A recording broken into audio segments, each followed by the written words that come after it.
নমস্কার, আমি doctor Siddhartha Bose, eye micro surgery laser সেন্টারের আমি চক্ষু বিশেষজ্ঞ এবং আই সার্জন। আমার সাথে আছে আমার সহকর্মী নয়না। আমরা আজকে বসেছি আলোচনা করতে ছানি বিষয়। ছানিটার ব্যাপারে একটু আমি বিস্তারে বলে দিই। বয়সের সাথে বা অন্য কোনো কারণে যখন চোখের ভেতরে যে ন্যাচুরাল লেন্সটা আছে সেটা যদি আস্তে আস্তে ঘোলাটে হয়ে যায়, তখন আমরা সেটাকে ছানি বলি।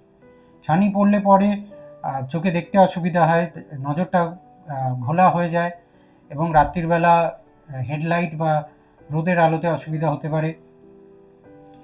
এবার আমাদের কাছে যখন ছানি নিয়ে পেশেন্ট আসে, ছানির অপারেশন নিয়ে জিজ্ঞেস করে, তখন আমরা কি কি কমন কোয়েশ্চেন, কি কি সবচেয়ে বেশি জিজ্ঞাসা করা হয় আর আমরা কি উত্তর দিই, এটা নিয়ে আমরা আলোচনা করতে বসেছি। আচ্ছা, আমার চোখে যে এখন ছানি পড়েছে সেটা এখন কোন স্টেজে আছে আমি কি করে বুঝবো?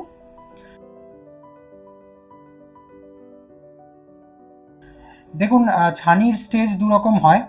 একটা স্টেজ যেটা সার্জনদের জন্য আমরা যেটা ফলো করি, আমাদের অপারেশনের কাজে আসে, সেটা 4টে গ্রেডে ভাগ করা হয়। Grade 1, grade 2, grade 3, grade 4।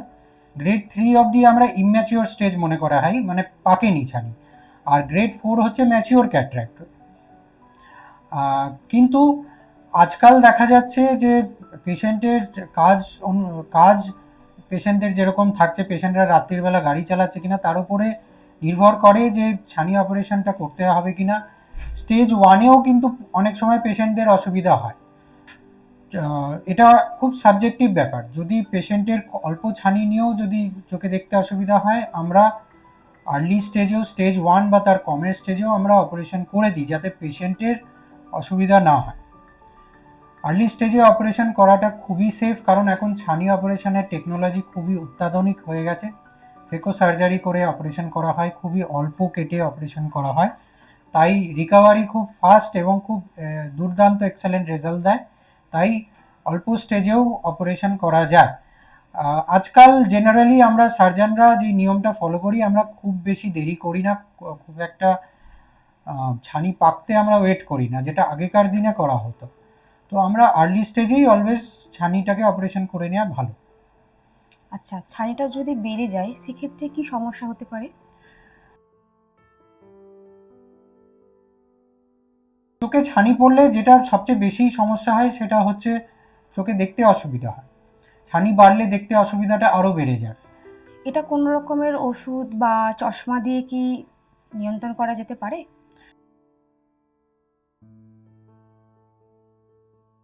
দেখুন, এখন অবধি কোনো ওষুধ বা চশমা এমন বেরোয়নি যেটা ছানিটাকে আটকাতে পারে বা ছানিটাকে রিভার্স করতে পারে। আর্লি স্টেজে চশমা দেওয়া যেতে, চশমা দিয়ে কিছুদিন ঠেকনা দিয়ে কাজ চালিয়ে নেওয়া যেতে পারে, বাট যেটা বেস্ট ট্রিটমেন্ট হচ্ছে ছানিটাকে অপারেশন করে নেওয়া। Phaco surgery is the best treatment for cataract. Phaco অপারেশনটা কি?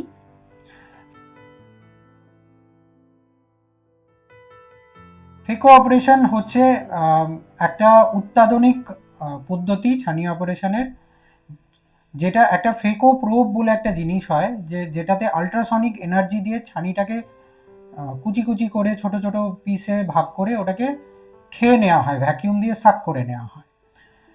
তো এই পদ্ধতির মাধ্যমে ছানির অপারেশনটা খুব অত্যাধুনিক হয়ে গেছে, খুব অল্প জায়গা দিয়ে ছানিটাকে অপারেশন করা হয়, বেশি কাটাছেঁড়া করতে হয় না। তার ফলে অনেকগুলো বেনিফিট আছে। নাম্বার 1 বেনিফিট হচ্ছে রিকভারি খুব ফাস্ট। ছানি অপারেশন করে পেশেন্ট পরের দিন থেকেই ভালো পরিষ্কার দেখতে পারে। যারা অফিস ওয়ার্কার তারা 1-2 দিন পরেই অফিস জয়েন করতে পারবে। যারা বাইরে আউটডোর যাদের অ্যাক্টিভিটি, যারা এক্সারসাইজ করে বা স্পোর্টস অ্যাক্টিভিটি করে বা ফিল্ডে কাজ করে, তারা 7 দিন পর থেকেই সেগুলো করে নিতে হয়। আর চান করার ব্যাপারগুলোও আপনার খুব শর্ট পিরিয়ড অবধি রেস্ট্রিকশন থাকে। চোখে জল ঠেকানো 7 দিনই আমরা বলি, মানা করি, তারপরে এগুলো করা যায়। আর দ্বিতীয় যেটা সবচেয়ে বড় অ্যাডভান্টেজ হচ্ছে, ফেকো অপারেশন করলে আপনার চোখের পাওয়ার কারেকশনটাও সাথে সাথে করা যায়।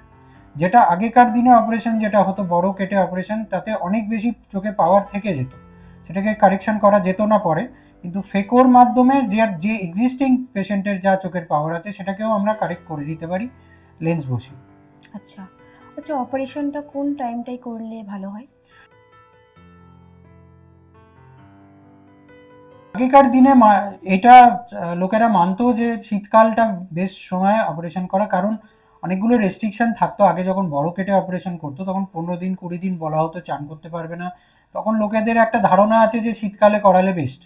কিন্তু যবে থেকে ফেকো অপারেশনটা এসছে, মাইক্রো ইনসিজন ক্যাটারাক্ট সার্জারি এটাকে আমরা বলি, মাইক্রো সার্জারি বা ফেকো সার্জারি দুটো একই জিনিস। যবে থেকে ফেকো অপারেশন এসছে তবে থেকে এই রেস্ট্রিকশনগুলো অনেক পিরিয়ডটা অনেক কমে গেছে। চান করার, চোখে জল ঠেকানোর ব্যাপারগুলো 5 থেকে 7 দিন পরে আমরা বলি করতে।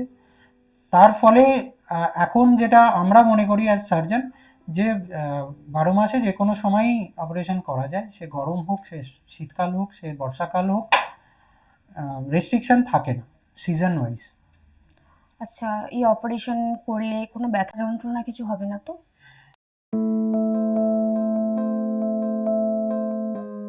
ফেকো সার্জারি খুবই একটা পেনলেস সার্জারি। ব্যথা যন্ত্রণা বা চোখের ডিসকমফর্ট খুব একটা বেশি হয় না। তার ফলে আমরা এই ফেকো অপারেশন ড্রপের মাধ্যমে বা টপিক্যাল অ্যানেস্থেসিয়া দিয়েই করতে পারি। আমাদের ইঞ্জেকশনের প্রয়োজন খুব কম পড়ে, এবং পেশেন্টকে অজ্ঞানও করতে হয় না, হসপিটালে অ্যাডমিট করে ভর্তিও রাখতে হয় না। তো ইট ইজ পেনলেস মানা যেতে পারে এই অপারেশনটা। আচ্ছা আচ্ছা, আমি তো চশমা পরতে চাইলাম, অপারেশনের পরে তো নাকি চশমা পরতে হয়।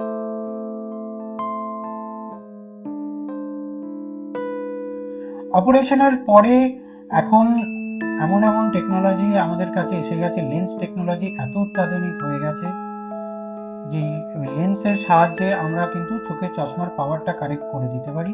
যাদের দূরের পাওয়ার আছে, প্লাস হোক মাইনাস হোক সিলিন্ডার হোক, সেটাও করা যায়। যাদের কাছের পাওয়ার আছে, যারা কাছের জন্য চশমা পরে, সেটাকেও একটা স্পেশাল লেন্স, মাল্টিফোকাল লেন্সের মাধ্যমে সেটাকেও কারেকশন করে দেওয়া যায়। আচ্ছা আচ্ছা, এটার জন্য খরচাপাতি কেমন কি পড়বে?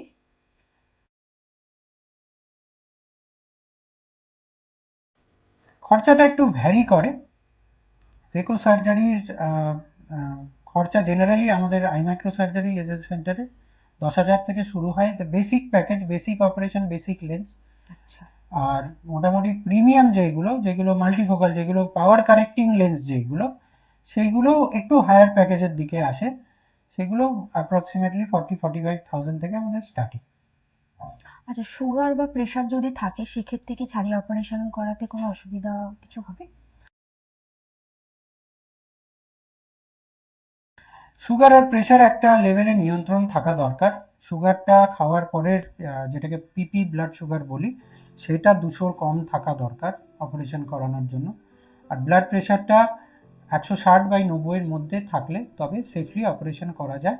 ইভেন কি যাদের হার্টের প্রবলেম আছে, নার্ভের প্রবলেম আছে, তাদেরও করা যায় যদি পর্যাপ্ত পরিমাণে ওদের শরীরটা যদি স্টেবল থাকে। তো অপারেশনের কতদিন পর চেক আপ করাতে হয়? অপারেশনের পর দুটো চেক আপ খুবই গুরুতর। প্রথম চেক আপটা প্রথম 48 ঘন্টার মধ্যে করাতে হয়। তখন আমরা দেখি চোখে কোনো রিয়াকশন হচ্ছে কিনা, ইনফেকশন আছে কিনা। তবে এই কমপ্লিকেশনগুলো খুব রেয়ার, বাট এইগুলো আমাদের চেক আপ করতে হয়, এটাই নিয়ম। আর দ্বিতীয় চেক আপটা আমরা 1 মাস পরে করি, যখন ফাইনালি চোখে চশমার পাওয়ার দিতে হবে হবে না সেটা আমরা ডিসাইড করি। আফটার 1 মান্থ ও ড্রপ কন্টিনিউ করতে হবে কিনা, সেগুলো 1 মাস পরে আমরা ডিসাইড করি। আচ্ছা, থ্যাংক ইউ স্যার, যেগুলো আমি জানতাম না আপনি আমাকে সুন্দর করে বুঝিয়ে দিয়েছেন। এপিসোড এখানেই শেষ করছি। আর যদি কোনো ফার্দার কোনো প্রশ্ন থাকে, আমাদের ইমেল আইডি আর আমাদের ফোন নাম্বার দেওয়া থাকবে, আপনারা অবশ্য সম্পর্ক করুন।